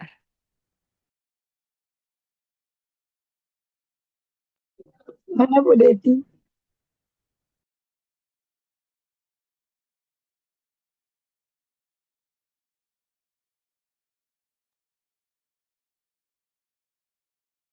Coba dah dong, tak rahmat dah coba dia. Ayo Kak, maju Kak Daya. Bu Siva, besok kita masuk dah dengan Pak Rahmat? Besok enggak. Enggak ya? Enggak, kita kerjakan tugas yang itu dulu ya Bapak Ibu, buat pendahuluan kalau nggak salah ya. Iya Pak Kata Pak Alimon. Dokter kalau selesai Iya. tugas itu selesai kuliah, Man. Iya. Udah langsung selesai dah dah. Bukan latar belakang Jadi aja. artikel. Ya latar belakang sama metode enggak? Latar belakang aja ya? Kalau nggak salah latar belakang aja dulu kemarin. Oh, latar belakang, oke.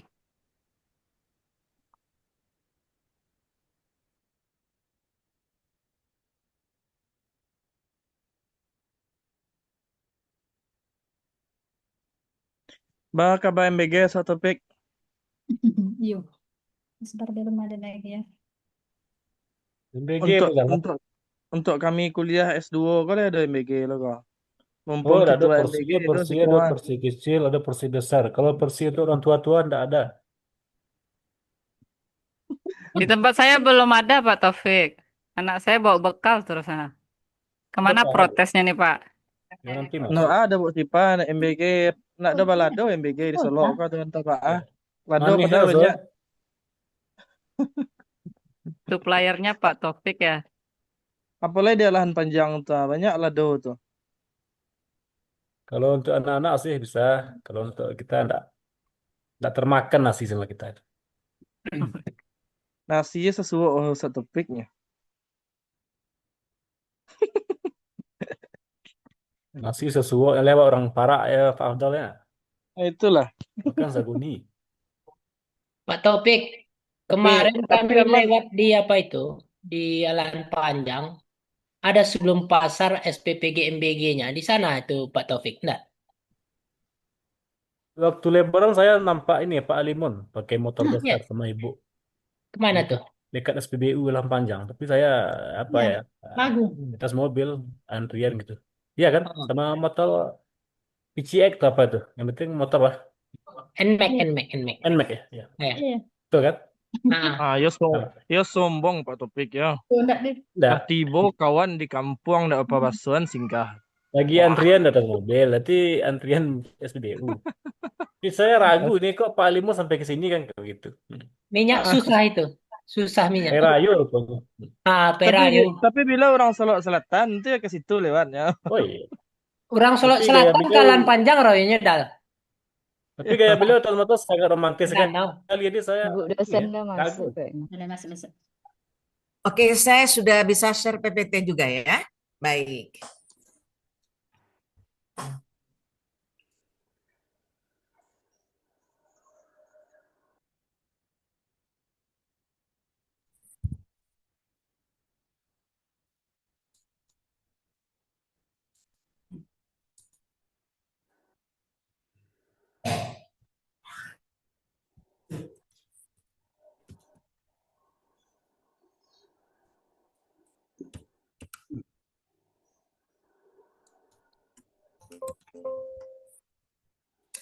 Oke,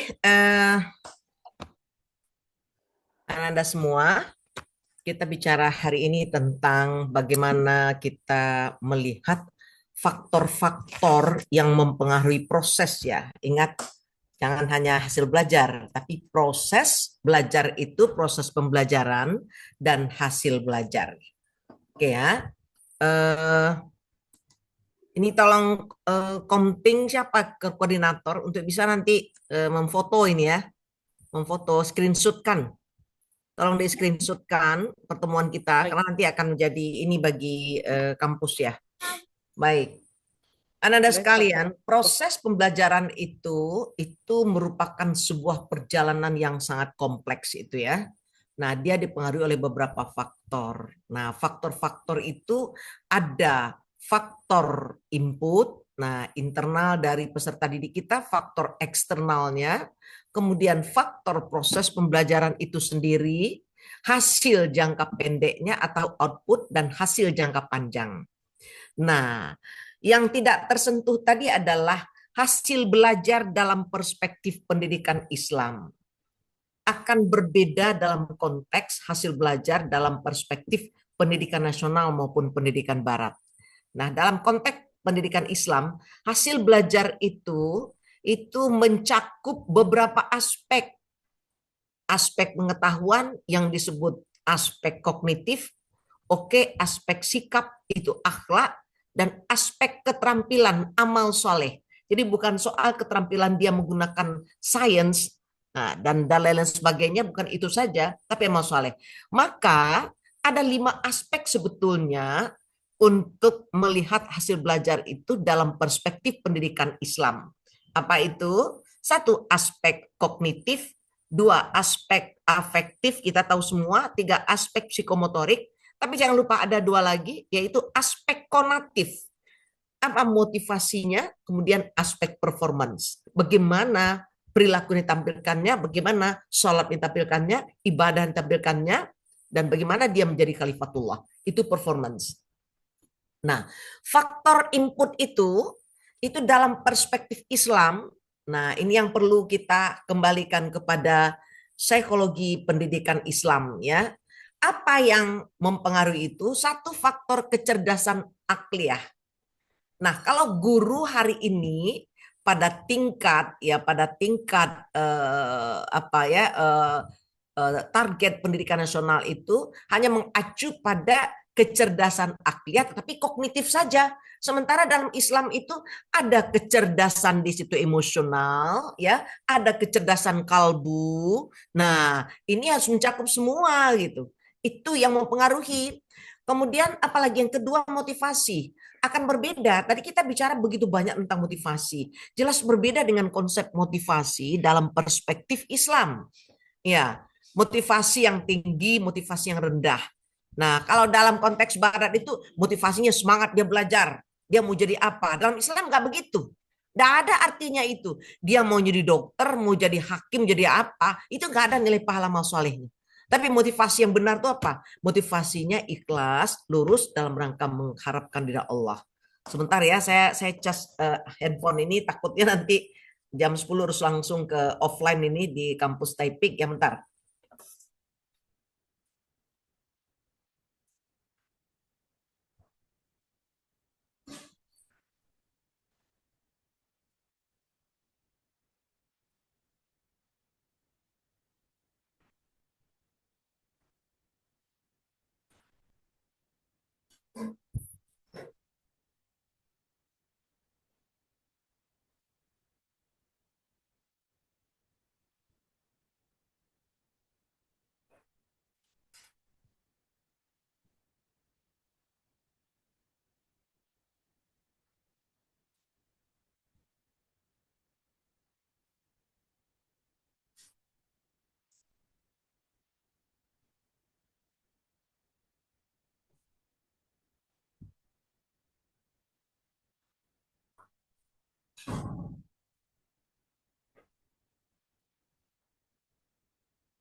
Nah, jadi motivasi itu menentukan gitu ya, motivasi.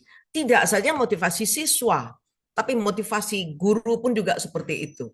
Akan berbeda gitu, anak yang belajar itu hanya karena maunya orang tua.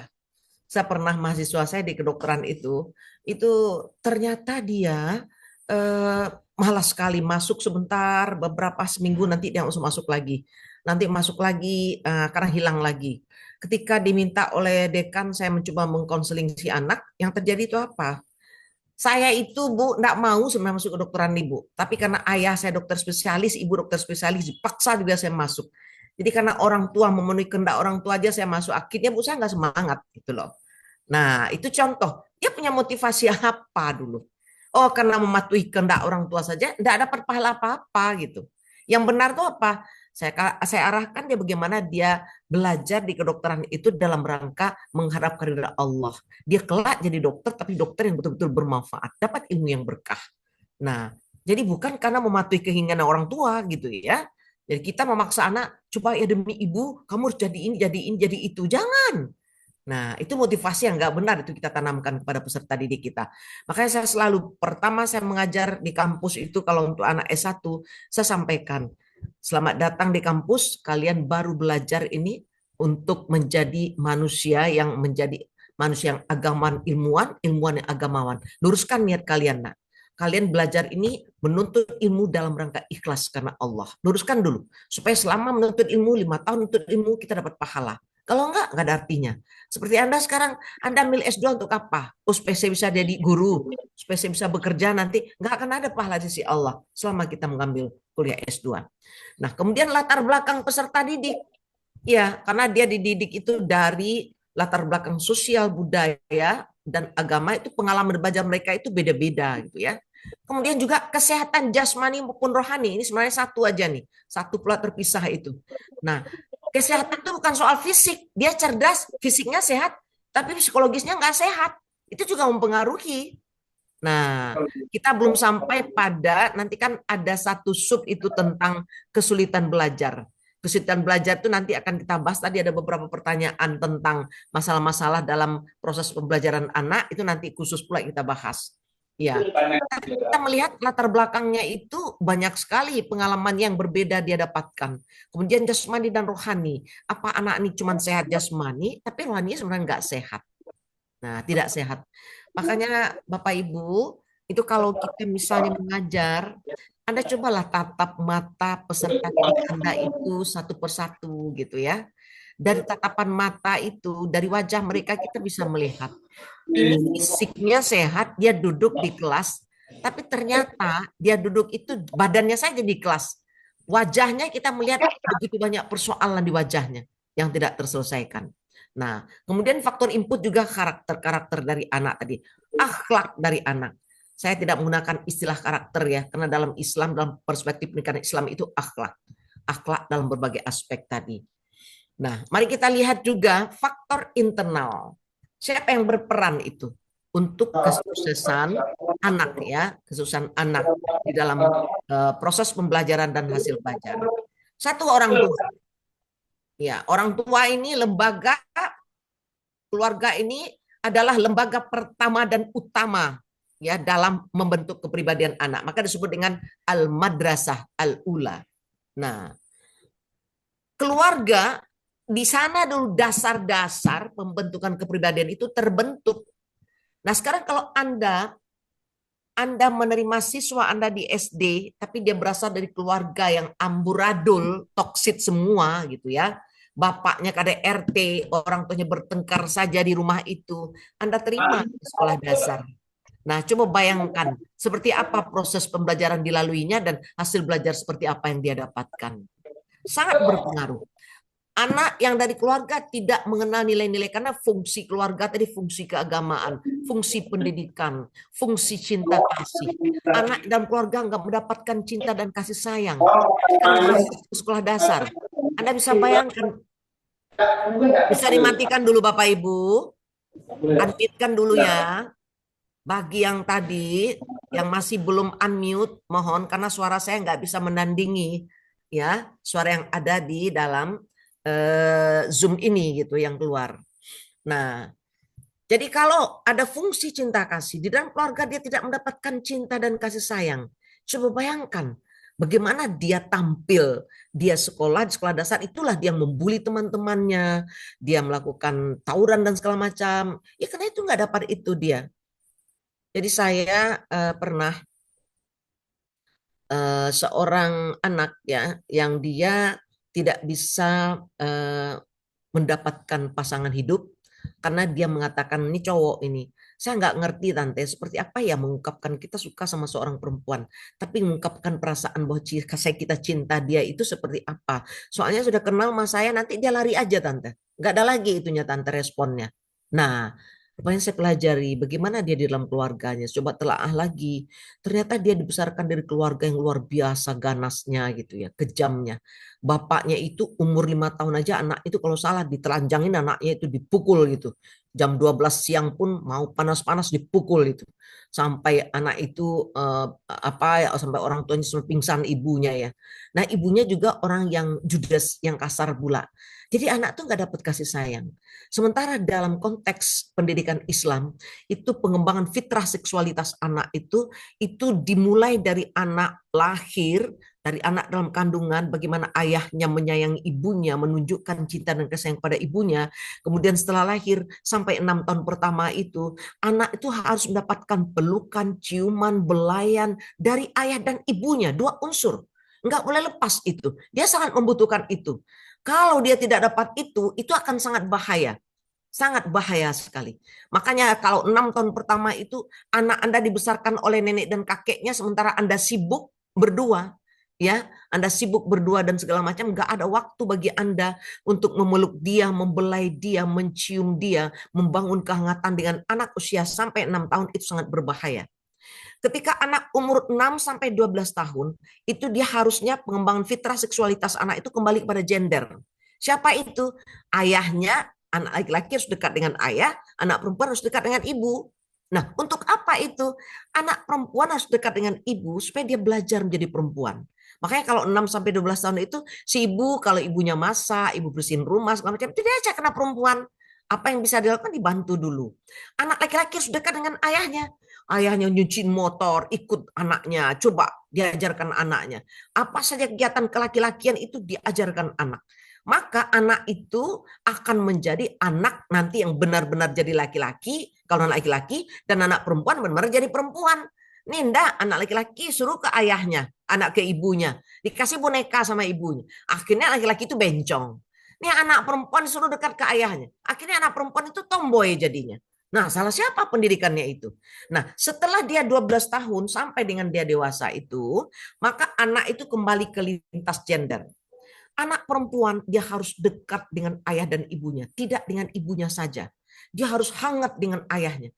Dia merasakan ayah itu betul-betul figur role model yang benar-benar di hatinya itu ada patron. Oh gini loh ya laki-laki yang baik itu. Nah, kalau dia tidak dekat dengan ayahnya, dia tidak punya role model, tidak punya patron. Anak-anak yang beginilah, anak gadis yang seperti inilah, SMP, SMU, ada aja laki-laki yang menggodanya, ya, yang menunjukkan sikap mesra, sikap cinta kasih sayang pada dia. Dia udah lekat itu. Dia nggak tahu apakah itu preman atau seperti apa, nggak tahu. Itulah nanti hamil di luar nikah lah.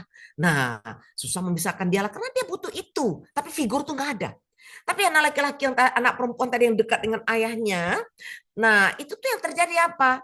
Dia tidak terlalu acuh sama laki-laki yang datang menggodanya segala macam. Enggak, dia punya patron. Dilihatnya dulu, oh ini laki-lakinya, ayahnya begini, begini, begini. Oh enggak dong, enggak seperti ayah ini. Enggak ada cerita. Enggak mudah dia untuk terjebak ya, tidak mudah dia tergoda. Nah, anak laki-laki kenapa dia harus dekat dengan ibu juga, tidak hanya dengan ayah? Kenapa? Ketika dia remaja itu dia dekat dengan ibunya, disitulah dia belajar memahami perempuan. Seperti apa sih perempuan itu? Maka ketika dia menikah, dia akan menjadi suami yang the best untuk istrinya. Dia akan tahu bagaimana memperlakukan istri itu dengan baik. Jadi kalau Anda hari ini Anda tidak bisa menjadi suami yang the best, koreksi diri Anda itu. Gimana Anda dengan ibu Anda dulu? Dekat atau tidak gitu ya? Nah, kalau Anda sekarang ini seperti saya katakan tadi, seorang perempuan begitu mudah jatuh cinta, entah pada siapa-siapa saja, koreksi juga. Gimana Anda dekat nggak dengan ayah Anda? Pasti ada something wrong di sana. Nah, Ini peran keluarga luar biasa, itu fungsi cinta kasih, belum lagi fungsi reproduksi, fungsi ekonomi, fungsi rekreasi, ya, fungsi pemberdayaan lingkungan, ya. Banyak sekali, ada 9 fungsi keluarga minimal itu, tapi bisa lebih. Jadi para ahli itu bisa buat 9, 8 dan lain sebagainya. Ini berpengaruh sekali. Anak yang fungsi keluarganya terlaksana dalam keluarga, dia masuk ke sekolah dasar, belajar dengan Anda, masuk SMA, SMP, SMA, itu akan berbeda. Masuk ke pondok pesantren itu akan berbeda. Dengan Anda yang fungsi keluarganya tadi tidak terlaksana. Itu sangat berbeda jauh itu. Ya, catatan penting bagi seorang pendidik itu. Nah, kemudian guru. Nah, peran guru seperti apa? Anda itu cuma transfer knowledge kah kepada siswa Anda? Nah, karena guru itu tadi kan ada mu'alim, dia juga murabbi. Nah, ini kan ada berapa peran guru nih? Tiga yang utama ini. Ya, dia mu'alim. Oke, Anda mengajarkan ilmu untuk dia. Tetapi tidak hanya untuk mengajarkan ilmu doang. Anda juga pendidik loh. Kalau pendidik itu gimana? Anda harus menjadi teladan. Anda harus menjadi teladan bagi peserta didik Anda dalam banyak aspek. Kalau itu nggak bisa, bagaimana nih peran kita? Peran kita gagal dong. Ini belum lagi peran guru dalam soal memahami materi, mengembangkan metode, kemudian media pembelajaran yang inovatif dan lain sebagainya, belum masuk pada itu lagi tuh. Nah, ini baru untuk internal dari guru itu saja. Ya, oh ini saya salah, ini faktor eksternal ya. X.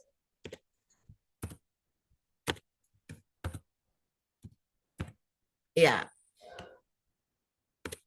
eksternal. Nah, ini pada guru, di dalam guru, peran guru saja ini yang berpengaruh kepada siswa. Kemudian lingkungan, bagaimana lingkungan itu? Lingkungan seperti apa? Jadi lingkungan itu nggak cukup hanya guru yang baik, tapi di lingkungan sekolah itu ada narkoba, ada judi, ada segala macam di masyarakat tersebut.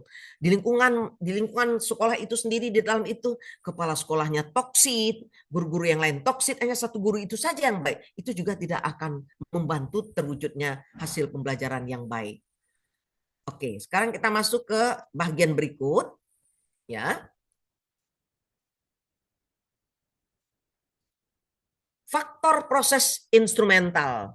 Nah, bagaimana metode pembelajaran, strategi pembelajaran, teknologi dalam pembelajaran, dan peran guru tadi menggunakan metode, menggunakan strategi, menggunakan pendekatan, dan lain sebagainya. Kalau dalam mengajar, Anda menggunakan satu strategi saja, sementara ada mata pelajaran tertentu, itu nggak cukup dengan hanya satu metode saja atau satu strategi saja. Kita bisa mengembangkan metode atau strategi dalam bentuk lain untuk menumbuhkan minat belajar peserta didik. Jadi guru yang bijaksana itu guru yang berusaha menguasai berbagai metode, berusaha menguasai berbagai strategi. Karena kalau hanya satu metode, satu strategi yang kita kuasai, itu kita akan gagal. Gimana teknologi dalam pembelajaran? Ini juga. Nah, ini nggak sederhana ya. Bagaimana guru itu bisa melaksanakan pembelajaran yang efektif dan menyenangkan. Nah, ini nggak main-main ini.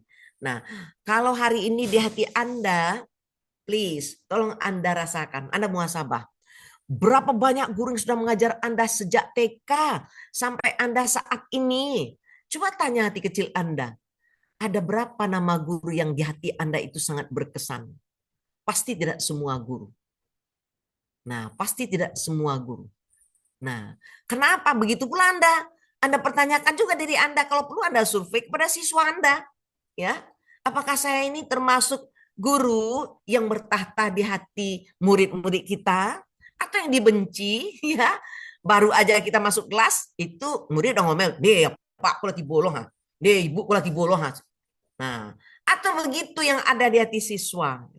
Nah, itu terpulang kepada Anda melakukan penjajakan itu. Nah, kemudian faktor output, hasil jangka pendek. Nilai ujian mana ini yang mau kita tuju? Keterampilan mana ini yang harus dikuasai siswa? Kalau kita mengajar PAI, apakah cukup dengan nilai-nilai tuntas, tidak tuntas, sementara wuduknya saja nggak benar? Sementara sholatnya aja nggak benar? Sementara bacaan Al-Qur'annya saja nggak benar? Tajwidnya amburadul. Nah, apa cukup gitu? Keterampilan hanya tuntas dan tidak tuntas itu saja, ya. Terus bagaimana dia memahami tentang sholat? Apakah dia pahami sholat itu dimulai dari takbir, disudahi dengan salam? Hanya itu yang dia tahu, ada ruku, ada sujud. Atau kita sudah berhasil menanamkan kepada peserta didik betapa hebatnya sholat itu, betapa urgensinya sholat itu dalam kehidupan dia. Nah, betapa pentingnya sholat itu dia laksanakan. Apa sih dampak yang dia rasakan kalau dia sholat? Nah, kalau dia tidak sholat, apa kerugian apa yang dia dapatkan? Sudah kesampai kepada pemahaman yang seperti itu. Nah, faktor spiritual, hati-hati. Ini tadi nggak pernah tersentuh sedikit pun ya oleh pemakalah. Nah, ini juga perlu menjadi catatan penting bagi kita semua. Apa itu? Satu, taufik dan hidayah Allah. Apa bedanya taufik dan hidayah itu? Taufik itu pertolongan Allah yang diberikan kepada hambanya. Sehingga ia mampu melaksanakan itu. Kalau taufik itu apa?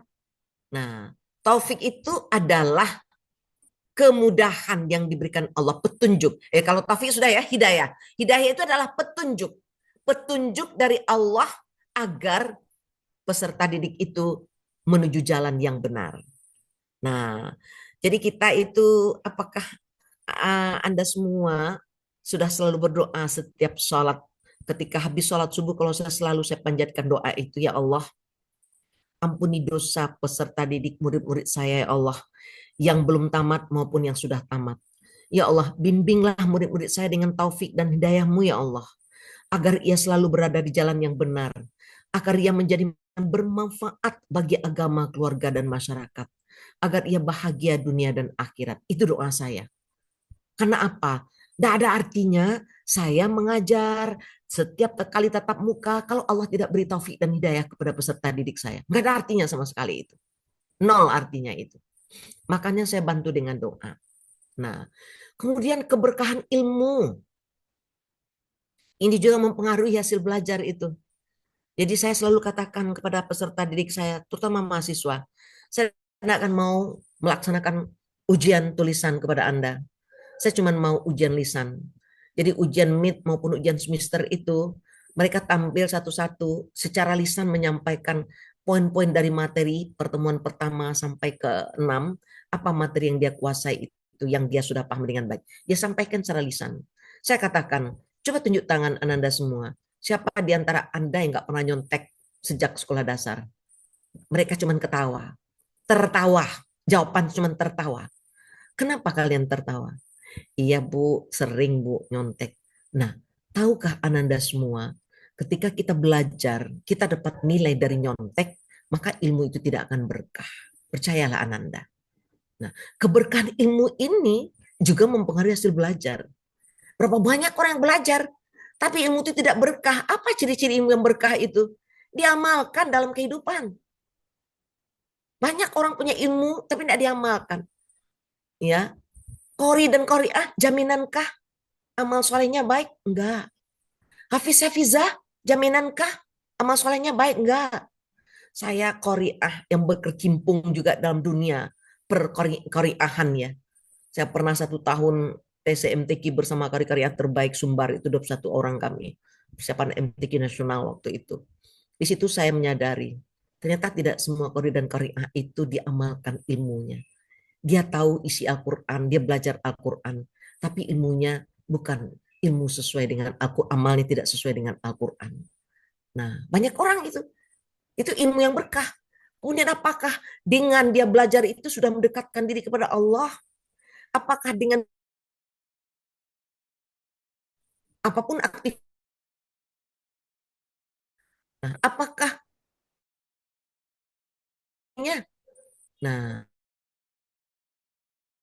Nah, keberkahan ilmu itu tidak didapatkan. Kita harapkan seperti tadi. Menjauhi maksiat.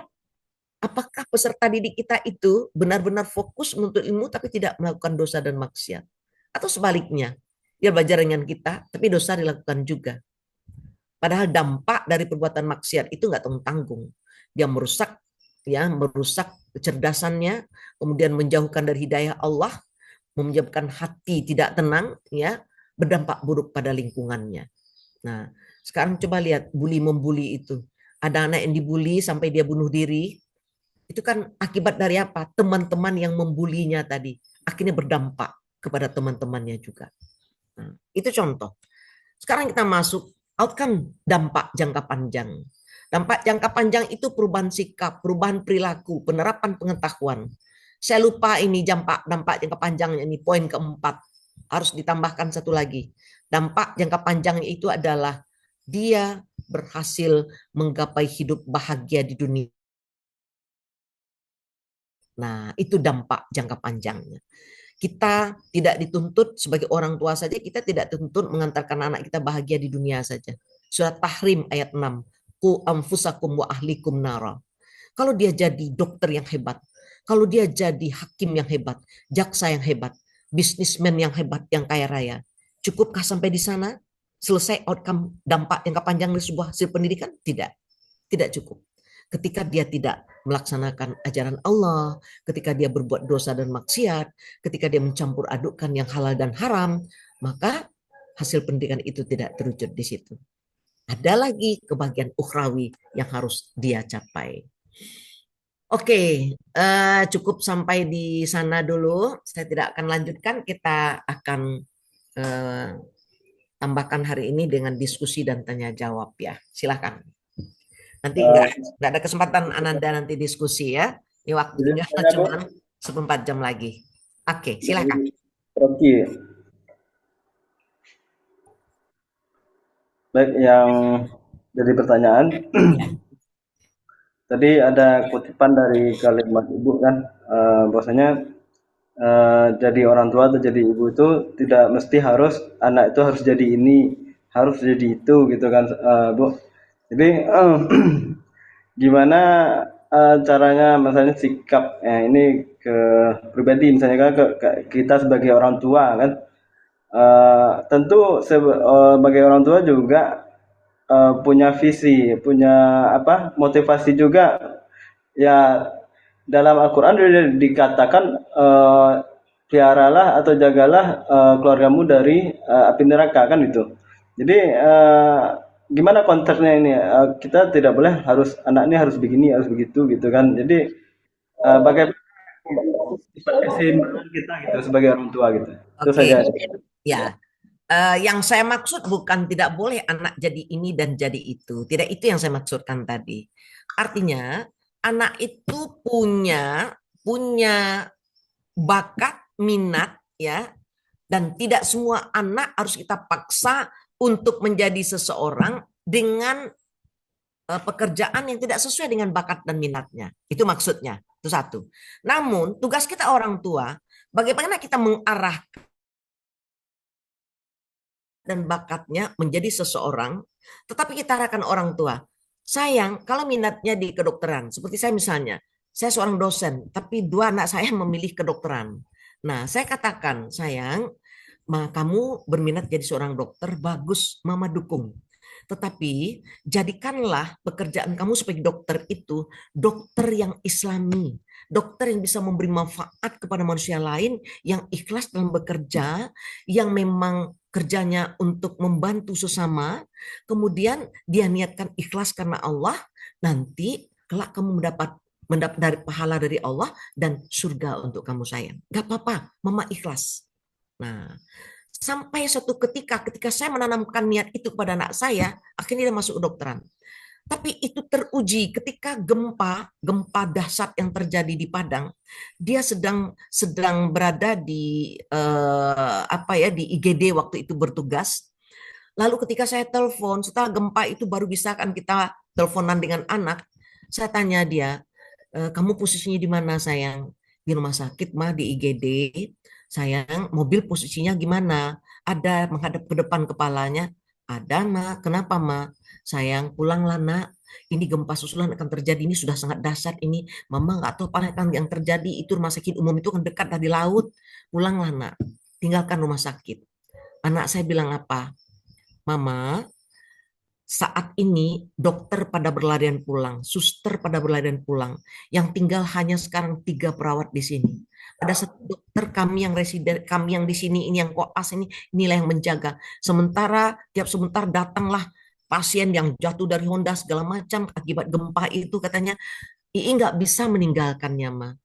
II akan merawat, akan menjaga ini sampai mereka bisa dilakukan pengobatan. Terus saya katakan, kalau nanti tsunami datang gimana sayang? II kan naik ke lantai 2 katanya. Tapi kalau sampai ke lantai 2 nanti gimana? Lantai 3 udah rubuh itu. Terus dia bilang, kalau sampai juga tsunami ke lantai 2, ikhlaskan II ya Mama. Kan Mama ajarkan. Jadi dokter itu tujuannya untuk membantu tugas kemanusiaan. Tolong Mama ikhlaskan. Berarti II mengadu Allah dengan mulia. Mama ikhlas ya, Mama doakan. Langsung jantung saya, aduh rasamu copot. Kenapa? Saya ingat gimana dia masuk ke dokteran itu, saya arahkan seperti itu. Sekarang saya teruji gitu loh. Benar nggak ini? Kamu mengarahkan niat kamu. Sementara dia pakai itu dalam kehidupannya gitu. Nggak mau dia pulang. Sampai besoknya dia nggak mau pulang. Nah, dia tetap di rumah sakit. Dia membantu menangani pasien itu. Katanya di situ adalah wujud dari niatnya ikhlas tadi. Semoga Allah menyaksikan. Itu satu contoh. Jadi kalau anak kita misalnya dia mengambil akuntansi atau mengambil ekonomi. Nah, waktu itu dia mau kerja di bank. Mula-mula ada satu anak yang mau ekonomi tapi mau kerja di bank. Tapi saya arahkan. Ya kan kalau di bank kerja mah dari sisi duitnya kan banyak tuh mah. Wah, saya ekonom juga. Saya bilang, dari sisi duitnya memang banyak di dunia. Tapi bahagia kita itu bukan hanya untuk di dunia, sayang, untuk di akhirat. Sementara bank itu jelas membiayai pegawainya, jelas dari riba tadi, unsur bunga-bunga dari para nasabah. Nah, Mama sarankan jangan masuk ke bank, boleh mau ekonomi tapi mau ambil akuntan publik. Lalu dia bilang, udah pikir-pikir, tunggu dulu Ma, saya pikir istiqorah dulu saya. Setelah dia istiqorah, dia bilang, Ma, kalau gitu saya ambil dokter gigi saja, Ma. Saya ingin, kalau memang yang mau bermanfaat untuk umat, oke saya ambil dokter gigi. Maka anak yang kedua mengambil kedokteran gigi. Jadi dokter gigi dia. Nah, tapi itu dengan niat seperti tadi. Memang sampai malam dia harus, ini ketika dia koas itu harus mengantarkan ke konsulen itu sampai jam 11 malam, 12 malam. Karena pasien tadi dengan kondisi yang memang harus ditangani cepat gitu. Dan dia melakukan itu dengan sangat enjoy gitu. Nah, karena apa? Tugas kita sebagai orang tua itu bukan mendep. Bakat anak itu apa? Oke, kita arahkan bakat itu, tapi kita isi mengarahkan itu dengan nilai-nilai Islami. Dia mau kemana? Boleh dong dia jadi hakim? Kalau ketika dia jadi hakim itu hakim yang adil, why not? Boleh dong dia menjadi seorang bisnismen? Kalau dia menjadi bisnismen itu tidak mengalahkan segala cara. Tapi benar-benar menjalankan prinsip-prinsip muamalah dalam bisnisnya itu. Kenapa tidak gitu? Jadi kita maksudnya bukan mengkat seperti itu ya. Tidak boleh menjadikan anak siapa-siapa, enggak. Kita tetap orang tua itu memberikan tuntunan dari awal ya. Nah, kita berikan tuntunan. Nah, dia mau apa ke depan? Visi hidup sebagai muslim dan muslimah itu dia sadari dulu. Apapun profesinya, apapun langkah yang diambilnya dalam kehidupan ini, tetap dia menuju visi yang satu. Itu maksudnya. Ya Pak Rocky? Ya. Kalau dari pernyataan tadi itu kan, misalnya kayak anak jadi dokter, jadi hakim, itu kan memang semangat lah itu Bu, kalau yang itu gitu kan. Tapi yang jadi faktor misalnya anak mau jadi seniman atau yang kurang dari itu misalnya kan. Ya. Itu yang jadi kendala masalahnya kan. Pasti ada penentangan kayak itu. Kalau jadi yang hebat-hebat tuh paling mensupport aja gitu. Ya, nah Pak Ruki soal seniman ya Pak Ruki. Nah ini saya sampaikan ke Pak Ruki. Anak saya itu mulai dari 3 tahun, di samping saya yang langsung mengajar Al-Qur'annya, itu saya leskan piano juga. Semua anak saya mahir alat musik. Piano, gitar, klasik, dia mahir walaupun dia di kedokteran. Tujuan saya apa? Karena musik itu membuat jiwanya itu halus. Nah, jadi bukan berarti musik tidak boleh, tapi saya sampaikan kepada mereka, sayang, musik itu hanya untuk kalian kuasai. Mama tidak ingin II jadi penyanyi, Agi jadi penyanyi, enggak. Mama cuma ingin kalau mau jadi penyanyi, mau jadi kita mahir musik, jadilah pencipta lagu, tapi lagu-lagu yang bernafaskan Islam atau lagu-lagu yang bernafaskan pesan-pesan moral. Silahkan. Nah, dan itu saya buktikan gitu. Boleh lihat di YouTube kan, di YouTube kalau YouTube saya itu Ulfatmi Amirsah, boleh lihat semua itu ada lagu-lagu pop Islami. Di situ lagu ciptaan saya juga dan anak saya di situ. Pop Islami untuk orang dewasa seperti lagu Bimbo, tapi juga ada lagu pop anak-anak Islami. Nah, jadi kita mengarahkan kalau dia bakat seni, it's okay, tidak ada masalah gitu loh. Nah, saya tidak melarang itu. Saya lihat anak saya berbakat, why not? Pianonya luar biasa. Ketika dia tampil misalnya di hotel, kalau piano itu kan memang menengah ke atas, itu tampil di hotel dengan memperebutkan misalnya 6 piala. 6 piala diperebutkan itu di hotel berbintang. Itu anak saya pakai jilbab, pakai semuanya dengan pakaian muslimah. Dari 6 piala itu 2 anak saya mendapatkan. 4 itu Cina. Anak-anak dari Cina, dari orang-orang Cina. Nah, bagi saya, bagi itu kebanggaan dia tampil dengan pakaian busana muslimah, ya. Sementara Cina tahulah bagaimana Cina gitu. Nah, saya sampaikan, sayang, ternyata Islam itu nggak kalah loh. Kalau mereka mahir piano, dia menguasai musik, kita juga menguasai musik. Nah, itu contohnya gitu. Jadi kita menempatkan pada porsi yang benar anak kita. Gak apa-apa. Siapa pula yang apa ya bisa melarang seni? Seni itu adalah salah satu dimensi potensi yang diberikan Allah kepada manusia. Maka dimensi itu kan ada dimensi intelektual, ada dimensi spiritual, ada dimensi emosional, ada dimensi sosial, ada dimensi seni, ada dimensi keindahan. Itu anugerah Allah kepada manusia. Nah, kalau ada hari ini yang mengatakan saya nggak suka seni, nggak pandai seni ya, nggak bisa bermain piano ya, tapi menikmati seni iya dong gitu. Siapa nggak bisa menikmati seni? Nah, itu bohong aja itu kita. Contoh misalnya, orang yang baca Quran dengan lurus-lurus aja, orang yang baca Quran dengan irama, dengan tilawah yang luar biasa gitu. Senang nggak kita mendengar? Pasti kita senang. Itu artinya ada dimensi seni yang dianugerahkan Allah kepada kita. Nah, why not? Tapi saya merasa gitu, ketika semua anak-anak saya itu saya ajarkan, saya leskan musik seperti itu, kemudian pianonya dia mahir gitu, memang perasaannya jauh lebih halus kepada kita. Jadi bukan berarti diabaikan soal akhirat. Kalau saya mengajarkan anak tidak pernah ke TPA, langsung saya mengajarkan tajwidnya gitu. Dan saya sangat streng, 1 kali salah saya ajarkan dia harus ulang sampai benar, mau 100 kali ulang. Ketika saya datangkan guru, saya coba tes, datangkan guru mengajar, lalu anak saya bilang, enggak mah, sama mama aja. Nah, padahal guru itu sudah sangat-sangat fleksibel mengajarkan itu. Kenapa kok minta sama mama lagi? Ya enak sama mama, walaupun kita berulang-ulang, tapi kita bisa menguasainya dengan baik. Nah, itu contohnya gitu ya. Jadi guru mungkin agak fleksibel, sikit-sikit apa malah sudahlah gitu, sikit-sikit salah sudahlah gitu. Kalau saya enggak gitu, misalnya diajarkan apa wajibul gunnah hari ini, nah coba diterapkan di ayat, berkali-kali terapkan salah lagi sampai betul, mau 100 kali silakan, nggak apa-apa, mama tunggu aja, nggak apa-apa. Jadi dia berjuang gitu. Nanti diajarkan ikhfa juga seperti itu. Maka akhirnya walaupun dia di kedokteran dipuji oleh teman-temannya, kamu tajwidnya bagus amat loh ya, siapa yang mengajarkan? Nah, mentor-mentornya jadi kaget. Saya aja kalah dari kamu gitu. Nah, itu contohnya. Kita tidak meninggalkan pendidikan Islami, pendidikan agama kepada anak. Itu tugas kita sebagai orang tua. Maka saya nggak yakin dengan TPA, TPSA itu sekarang. Kenapa? Karena saya lihat ketika itu khatam Quran, itu dari peserta itu nggak sampai 10% yang tajwidnya benar. 90% masih nggak benar tajwidnya. Makanya saya putuskan saya mengajar sendiri di rumah anak saya. Nah, walau seperti itu saya lebih disiplin mengajar, tapi ternyata mereka senang. Mereka senang ya.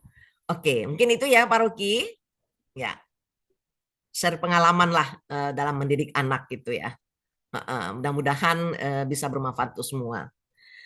Gimana kalau nggak ada lagi? Masih ada nggak ya? Ibu, boleh, Bu.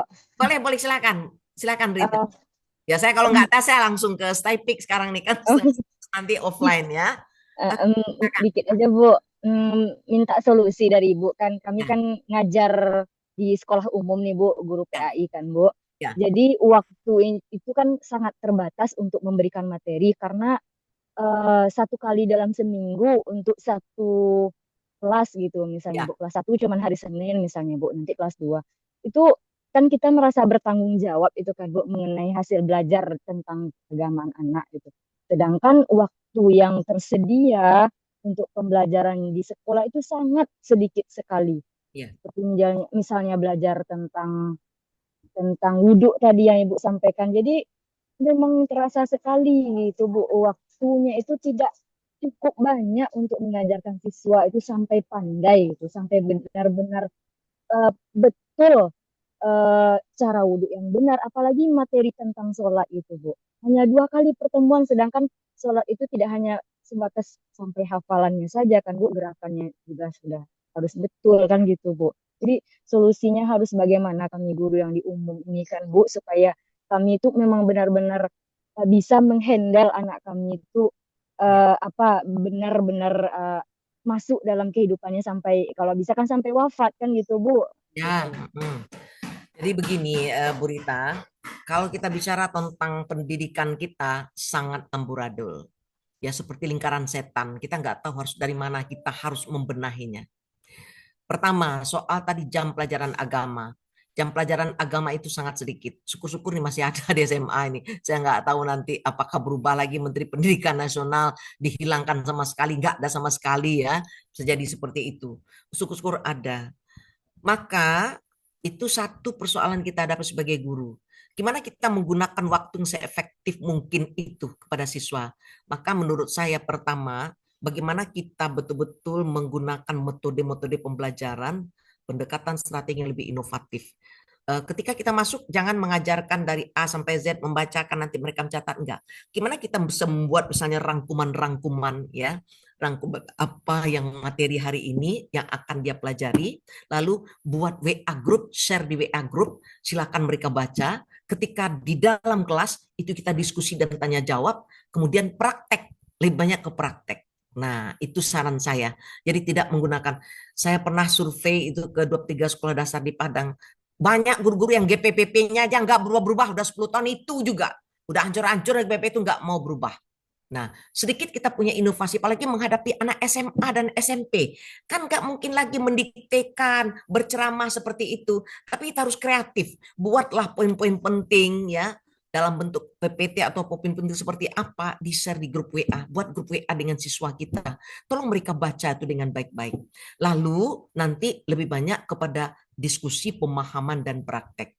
Nah, itu satu dari sisi kita. Tapi persoalannya apakah lingkungan mendukung? Harusnya di sekolah itu, kalau ada 800 siswa, katakanlah yang masuk pagi 400 siswa, coba Bapak Ibu bayangkan kalau seandainya musalanya luasnya cuma 2x3. Masya Allah. Gimana mengundang minat siswa untuk sholat pada jam sholat, zuhur atau asar? Belum lagi kondisi musalanya, aduh, keran air untuk beruduk aja mungkin ada cuma 2 atau 3. Nah, saya pernah itu di salah satu SMA pas jam sholat, kok banyak mereka yang di luar gitu. Nggak sholat mereka, saya tanya, kok nggak sholat? Nah, ada sholat, nah. Ada, Bu. Ini kan asar ini, kok nggak sholat? Gimana mau sholat, Bu? Karena aja cuma beberapa, itu rebutan, Bu. Nah, musalah sampai lo nyebut, Pak, lo sembahyang di rumah salah, Bu, pulang. Jam sholat, jam berapa sampai di rumah, nak? Ya paling jam 6, Bu, 6:04. Itu lebih waktu sembahyang asar, kok, nak. Itu Pak Ale, Bu. Ah, itu jawab siswa. Kalau mau representatif, jelas dong. Kalau yang Kristen dia ke gereja. Nah, yang Kristen dia kan ke gereja, belajar agamanya. Kalau kita lihat di sekolah Kristen itu, yang Islam terserah urusan Islam pula, mau ke masjid dibawa kemana. Yang mereka bawa anaknya ke gereja. Kalau kita gimana ceritanya itu? Tidak mendukung lingkungan itu gitu loh. Nah, makanya memang persoalan itu sangat kompleksitas. Kebijakan lagi yang dibuat oleh pemerintah kita. Masya Allah. Apa iya tuh di setiap SMA tuh disiapkan anggaran untuk membuat rumah ibadah yang representatif untuk remaja. Ada buku-buku yang bisa untuk dia baca, ya. Ada nanti mungkin video atau semacam apa yang bisa memberikan pencerahan-pencerahan kepada mereka setiap saat gitu. Ada diskusi-diskusi keislaman yang sesuai dengan kebutuhan remaja yang dilaksanakan oleh sekolah. Mana ada itu.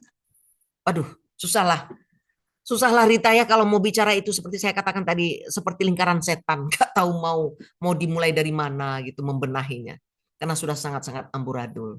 Jadi pendidikan nasional kita sangat memprihatinkan, nggak lagi sesuai dengan tujuan pendidikan nasional yang katanya begini begitu mulianya tujuan itu, mana mungkin terwujud dengan kondisi hari ini. Oke ya, mungkin Bu Rita ya. Bapak Ibu, ini sudah jam 10. Saya mau mengejar lagi ke Stypik yang ada kuliah online, kuliah offline ya langsung dengan teman-teman Anda. Nah, mudah-mudahan minggu depan kita sambung lagi ya. Sampai di sini kuliah, kita tutup dengan baca hamdalah.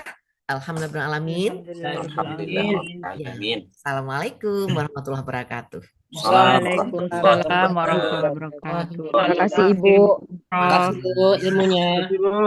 Bu. Bu.